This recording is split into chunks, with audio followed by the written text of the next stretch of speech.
आगे स्टूडेंट्स हम देखते हैं ब्रायोफाइटा का क्लासिफिकेशन।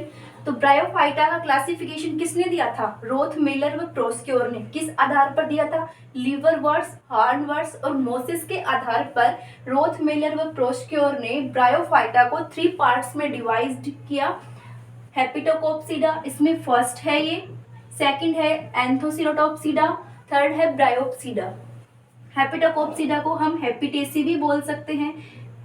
जो रोथमेलर और प्रोस्क्योर थे, हेपिटोकोप्सिडा को उन्होंने लीवरवर्ट्स में रखा। और जो एंथोसिरोटोप्सिडा है वो क्या है? एंथोसिरोटी है, इसको हम एंथोसिरोटी भी बोल सकते हैं। ब्रायोप्सिडा का दूसरा नाम क्या है? मसाई है, वो मोसेस वर्ग में आता है। ठीक है, इसके आगे हम देखते हैं युग्मकोद्भिद। हमने कल के में कैरेक्टर्स देखे थे ब्रायोफाइटा के कैरेक्टर देखे थे। उसके अंदर हमने देखा था गेमेटोफाइट। गेमेटोफाइट कैसी होती है? हैप्लॉइड होती है, एगुणित होती है, एगुणित होती है। तो इसके अंदर थेलसाब, युग्मकोद्भिद क्या होती है? थेलसाब प्रकार की होती है। युग्मकोद्भिद कैसा होता है? थेलसाब प्रकार का। और एंथोसिरोटोप्सिडा के अंदर युग्मकोद्भिद कैसा होता है? थेलसाब अब्सेंट होता है। जो युग्मकोद्भिद होता है वो क्या होता है? अब्सेंट। इसके बाद ब्रायोप्सिडा के अंदर देखते हैं हम युग्मकोद्भिद, तो इसके अंदर क्या होता है? पर्निल प्रकार का पाया जाता है। इसके अंदर थेलसाब प्रकार का होता है, लेकिन कई बार देखते हैं हम तो कुछ प्लांट्स में इसमें पर्निल प्रकार का भी देखा जाता है। इसके बाद नेक्स्ट हम बात करते हैं मूलाभास। मूलाभास हेपिटोकोप्सिडा, एंथोसिरोटोप्सिडा, इन दोनों में क्या होता है? यूनिसेलुलर होता है, अशाखित होता है। बाकी जो ब्रायोप्सिडा होता है इसमें क्या होता है? मूलाभास मल्टीसेलुलर होता है और शाखित प्रकार का होता है। इसमें यही याद रखना है, इन दोनों में सेम रहते हैं। और ब्रायोप्सिडा में क्या होता है? मल्टीसेलुलर होता है और शाखित होता है। लेकिन डिफरेंस क्या है इन दोनों के अंदर? ये क्या, इसमें तो क्या होंगे? पट रहित होंगे और इसमें क्या होंगे? पटयुक्त होंगे। ठीक है, नेक्स्ट बात करते हैं हम क्लोरोप्लास्ट की, हरित लवक की। हरित लवक क्या होते हैं?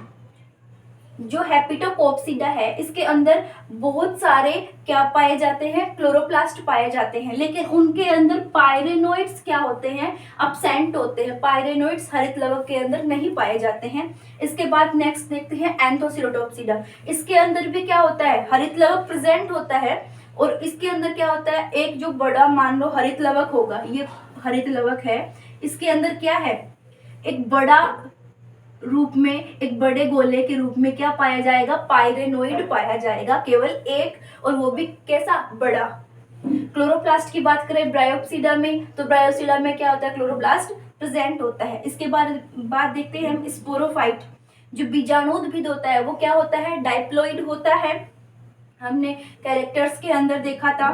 तो जो स्पोरोफाइट है उसके अंदर क्या होता है? ये नीचे।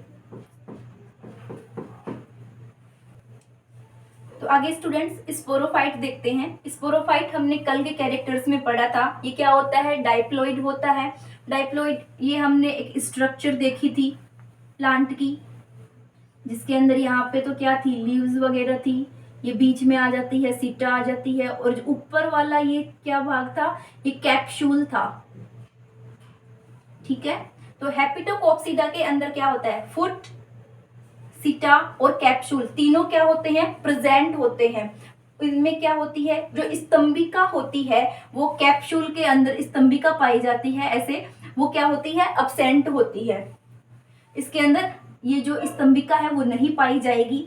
इसके बाद देखते हैं हम एंथोसिरोटोप्सिडा की बात करते हैं। तो ये जो इसके अंदर स्पोरोफाइट है बीजाणुद्भिद, जो अवस्था पाई जाती है एंथोसिरोटोप्सिडा के अंदर, वो क्या होती है? रेखाकार होती है, लाइनर होती है। और कैप्सूल के अंदर क्या होते हैं? स्तंभिका प्रेजेंट होती है। इसके बाद हम ब्रायोप्सिडा में बात करें तो कैप्सूल क्या होते हैं? इनमें भी स्तंभिका प्रेजेंट होती है कैप्सूल के अंदर। इसके बाद हम एग्जाम्पल देखते हैं। हेपिटोकोप्सिडा का एग्जाम्पल हो गया रिक्सिया। एग्जाम्पल देखते हैं हम एंथोसिरोटोप्सिडा का, तो वो हो गया एंथोसिरोस, एंथो से एंथोसिरोस बन गया। इसके बाद हम ब्रायोप्सिडा का एग्जाम्पल देखते हैं, तो वो हो गया स्फेग्नम। इसके ये कंप्लीट हो चुका है क्लासिफिकेशन, सिर्फ इसको 3 पार्ट में डिवाइड किया था। इसके बाद हम देखेंगे इसका इकोनॉमिक इम्पोर्टेंस। आप चाहो तो इसका स्क्रीनशॉट भी ले सकते हो और साथ साथ में नोट्स भी बना सकते हो अपनी बुक में। आगे हम देखते हैं students, economic importance of bryophyta.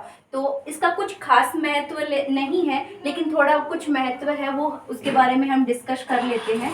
तो फर्स्ट पॉइंट इसका देखते हैं हम, मिट्टी के कटाव को रोकने के में इसका उपयोग किया जाता है। मानो ये ब्रायोफाइटा के जो प्लांट्स होते हैं वो क्या होते हैं, गुच्छों के रूप में उगते हैं, जो मिट्टी को क्या करते हैं, ऐसे बांधे रखते हैं। ये कुछ ब्रायोफाइटा के है प्लांट है, ठीक है।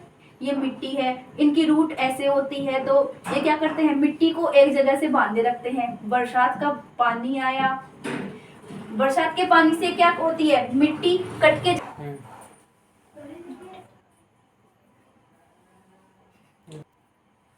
ये पौधे क्या होते हैं, गुच्छों के रूप में पाए जाते हैं, जिसकी वजह से बरसात का जो पानी होता है वो क्या होता है, मिट्टी का कटाव नहीं कर पाता है, या मिट्टी बरसात के पानी में रिस कर नहीं जा पाती है। तो इसका एक इम्पोर्टेंट हो गया कि मिट्टी के कटाव को रोकने में ब्रायोफाइटा के जो प्लांट्स होते हैं वो अत्यंत उपयोगी होते हैं।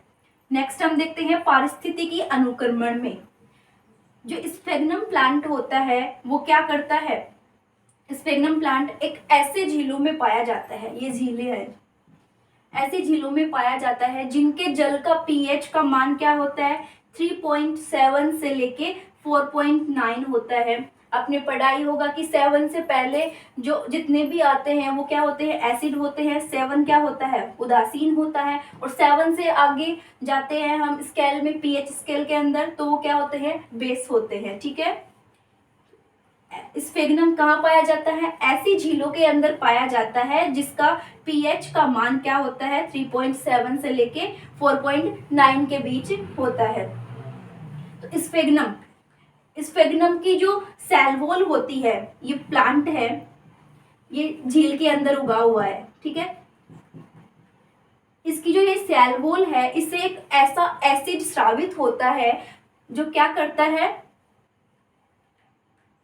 जो क्या करता है इसकी सेल वॉल से ऐसे एसिड निकलते हैं, जब ये पौधा मर जाता है या फिर मृत हो जाता है, उसके बाद भी ये क्या होता है, सड़ते नहीं है। बैक्टीरिया द्वारा क्या होते हैं, सड़ते नहीं है। क्यों नहीं सड़ते, क्योंकि ये एसिड का श्रावण करते हैं, और जल का पीएच का मान भी तो एसिड ही होता है ना। तो एसिड के, जब हम किसी चीज पे एसिड या फिर अम्ल में रखते हैं तो क्या होती है, ये प्लांट जल्दी से सड़ते नहीं है। बाद में जो भी मृत हो जाते हैं तो क्या होते हैं, ये जो झीलों की ये तलहटी होती है वहां पे आके एकत्रित हो जाते हैं। जैसे ही कोई पौधा मरता है, जल के बहाव के कारण क्या होता है, तलहटी पे आके एकत्रित हो जाता है। उसके बाद ऐसे ऐसे करते करते बहुत सारे पौधे क्या होते हैं, तलहटी पे आके एकत्रित हो जाते हैं, और एसिड की वजह से क्या होता है, ये प्लांट जल्दी से खत्म नहीं होते हैं, और बहुत सारे वर्षों तक ये क्या होते हैं, यहाँ पे रहते हैं, ये मृत नहीं होते हैं।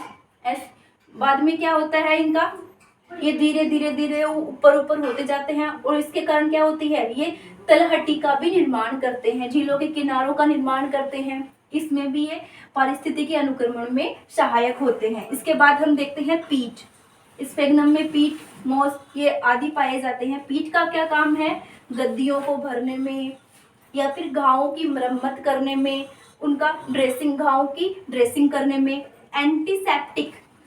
ऐसा बोला जाता है, लिखा भी गया है कि ब्रायोफाइटा के जो प्लांट है स्फेग्नम, उसका उपयोग किसमें किया गया था, द्वितीय जो विश्व युद्ध हुआ था उसके अंदर जो सोल्जर्स थे उनको काफी चोट वगैरह लगी थी, तो इसमें क्या किया गया था, स्फेग्नम की जो प्लांट है उसको एंटीसेप्टिक के रूप में प्रयोग किया गया था।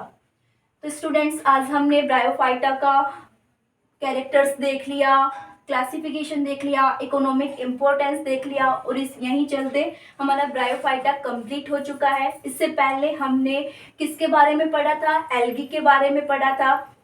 तो आपने अगर वो नहीं देखा है तो आप पिछले वीडियो में इसको देख सकते हैं। और इसके बाद हमारा कल का जो टॉपिक होगा वो टेरिडोफाइटा के ऊपर होगा। तो प्लीज़ लाइक, कमेंट और सब्सक्राइब जरूर करना।